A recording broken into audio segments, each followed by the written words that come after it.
ازيكم يا جماعة؟ فيديو النهاردة مختلف شوية عن الفيديوهات التانية علشان الفيديو ده فيه التحدي الكوري.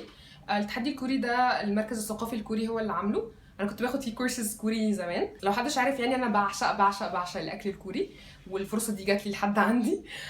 هو عبارة عن الشيف بتاعتهم عملت ريسيبي، والمفروض ان احنا نعمل الريسيبي ديت او نعملها بطريقة كرييتيف شوية، نستخدم يعني مكون من مكونات الريسيبي دي عشان نعمل حاجة تانية. فده فعلا اللي انا هعمله. يعني هنزل دلوقتي اجيب الحاجات. انا هسيب لكم لينك الشانل بتاعت المركز الثقافي الكوري تحت في الديسكربشن، عشان لو حد عايز يشترك في التشالنج دوت هتلاقوا كل التفاصيل موجودة تحت. هم هيقيموا على اساس اللايكس والشيرز، وكمان الكرياتيفيتي وحاجات تانية كتير هتلاقوها برضو موجودة في اللينك. فمش هوصيكم يا جماعة، لو الريسيبي عجبتكم بليز ما تنسوش تعملوا لايك. بس يلا بينا.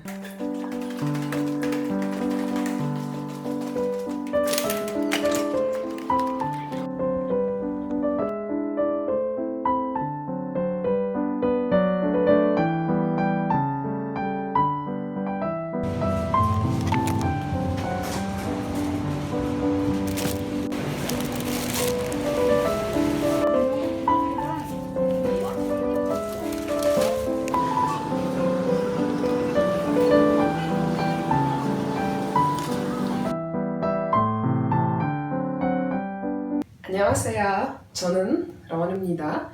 오늘은 화이트 소스로 떡을 만들고 있어요. 이상하게 그렇지؟ لو فاكرين هكمل بالكوري انتوا غلطانين. دول بس جملتين كده انا حافظاهم قبل ما اصور مش اكتر. وانا قاعده بتفرج على واحده من الدرامات الكوري اسمها شيف من سو تقريبا، اكسنتريك من شيف سو. المهم يعني وانا بتفرج عليها جالي الايحاء او جالي الوحي بتاع ان انا احط التوك مع الوايت صوص او الرايس كيكس مع الوايت صوص. خليني اوريكم.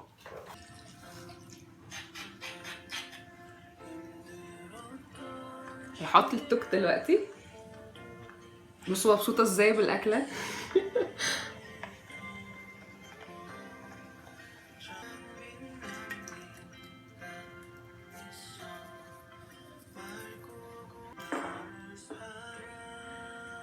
فده اللي انا هحاول اعمله النهارده، وهحط بقى السكيلز بتاعتي بتاعت الشيف. ربنا يستر. بس هنحاول نكرر نفس الريسيبي. يلا بينا. دي المكونات اللي هنحتاجها علشان نعمل عجينة التوك. ده دقيق وزيت زيتون وملح، وهنحتاج مية سخنة. بس كده بسيطة قوي. هنحتاج كوباية ونص دقيق.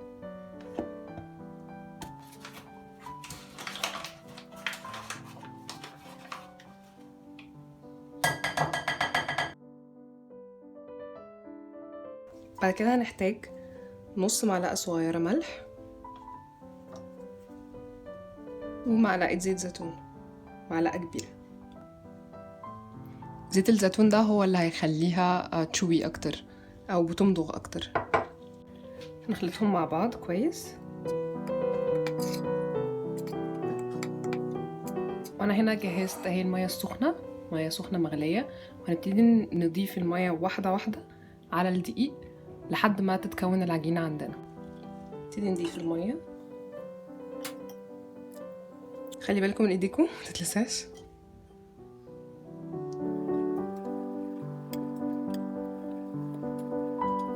ممكن تعملوها بمعلقة، يعني مش لازم تعملوا زيي.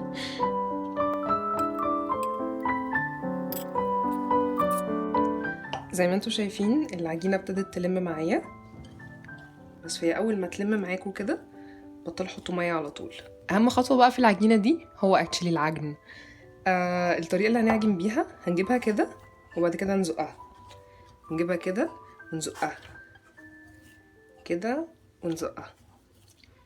هنقعد نعمل كده لحد ما نلاقي السيرفيس بتاعها بقى سموث، يعني مفهوش اي حاجه، مش بيبقى عامل كده. هبقى اوريكم في الاخر هتبقى عامله ازاي بعد ما نعجنها. هي اصلا في الاصل العجينه دي بتتعمل بدقيق الرز، مش بتتعمل بدقيق القمح. هو في نوعين يعني في كوريا، في اللي بيتعمل بدقيق القمح واللي بيتعمل بدقيق الرز. بس فانا جات لي بقى الفكره ان هي لما هتتعمل بدقيق القمح هتبقى عامله زي الباستا. انا ما جربتهاش قبل كده، انا بجربها معاكم لاول مره. فعشان كده جربت ان انا احطها مع الوايت صوص ونشوف هتطلع عامله ازاي.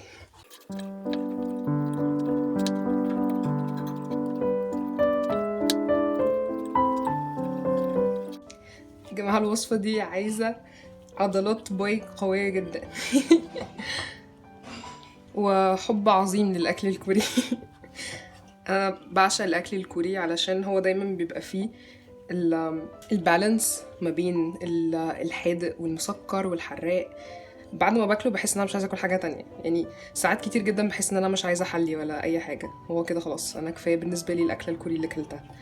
غير ان هو بيبقى صحي بنسبة كبيرة مقارنة مثلا بالمطابخ المختلفة التانية، يعني زي الوصفة دي كده.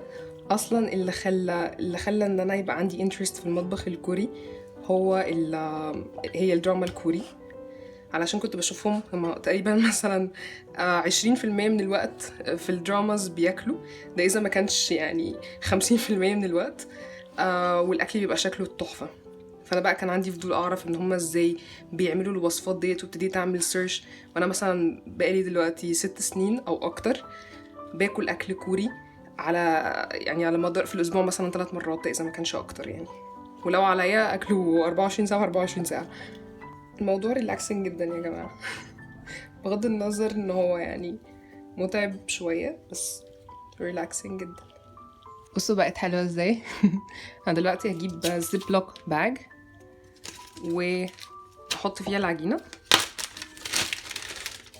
وهنحطها في التلاجة لمدة 3 ساعات عشان ترتاح، وانا كمان ارتاح شويه.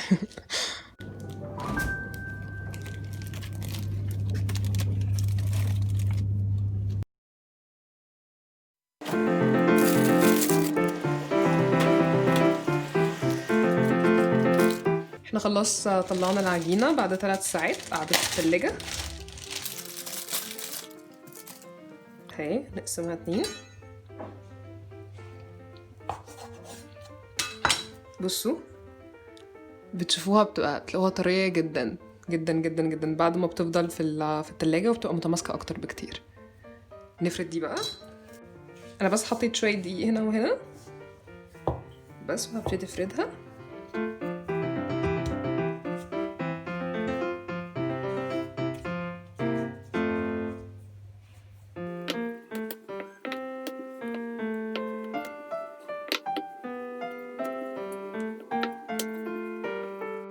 المفروض ان السمك ده كده مناسب.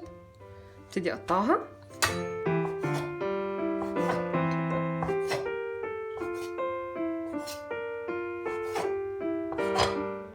بس وبعد كده هبتدي اشكلهم، نعملهم كده نفس الحاجة مع كله. المفروض ان احنا بنقطع الاطراف بزاوية كده عشان يبقى شكلها عامل كده. الباقي هحطه مع العجينة التانية واعمله. احنا تعبنا في العجينة دي، ما ينفعش نفرط فيها. البواقي كلها تاني جمعهم. ده اهو شكلهم بعد ما خلصوا. المفروض ان هما ما يبقوش تخان قوي علشان يستووا من جوه. انا هنا بغلي ميه زي ما انتم شايفين. اول ما تبقى بتغلي قوي كده نبتدي نحط البوك بتاعنا او الويت كيكس، مش عارفه، واحده واحده تمام علشان ما يلزقوش في بعض.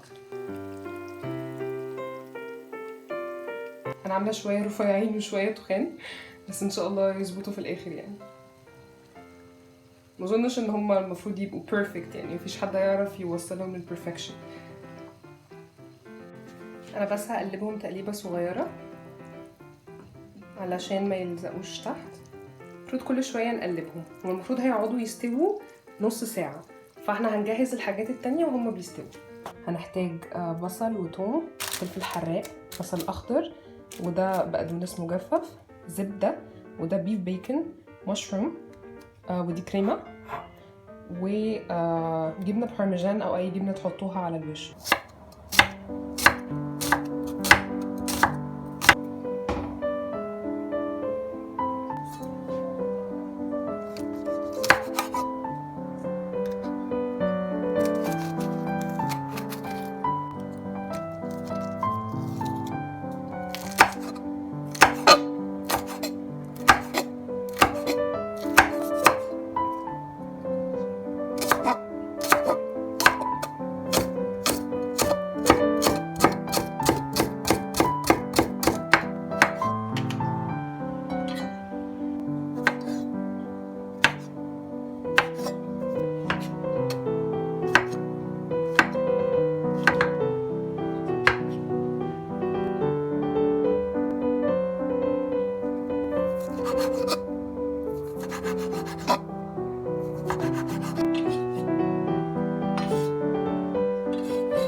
خلاص بقى لهم نص ساعه بيغلوا، فانا هطلع واحده اجربها بس عامله ازاي.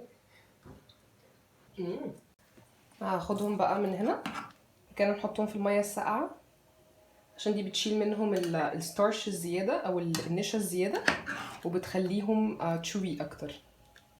اول حاجه نحط الزبده، نحط معاها سنه زيت زيتون عشان ما تتحرقش. كده هننزل اول حاجه الثوم، كده هنزل البصل.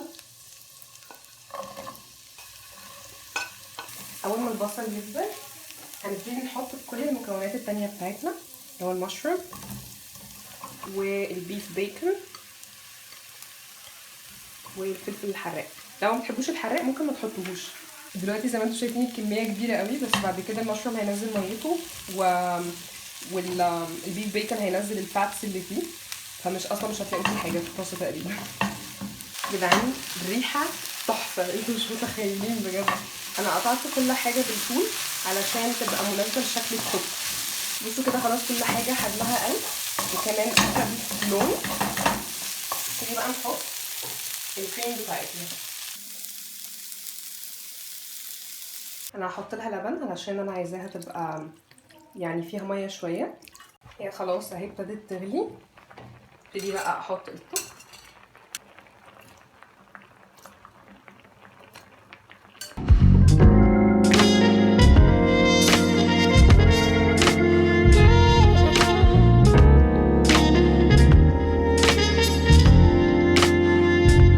دلوقتي بقى هحط شويه ملح وشويه فلفل اسود وهسيبهم يغلوا مع بعض دقيقتين كده وهقفل النار على طول.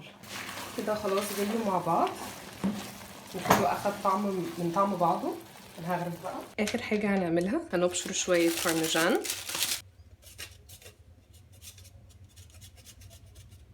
وهنحط شويه بقدونس مجففين.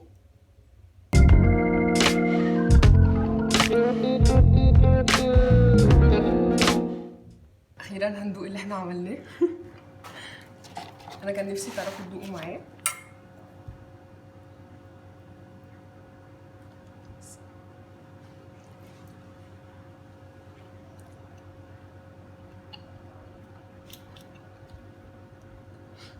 طريه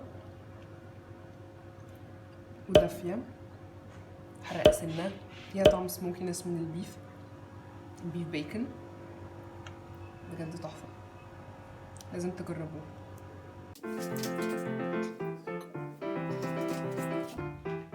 안녕하세요.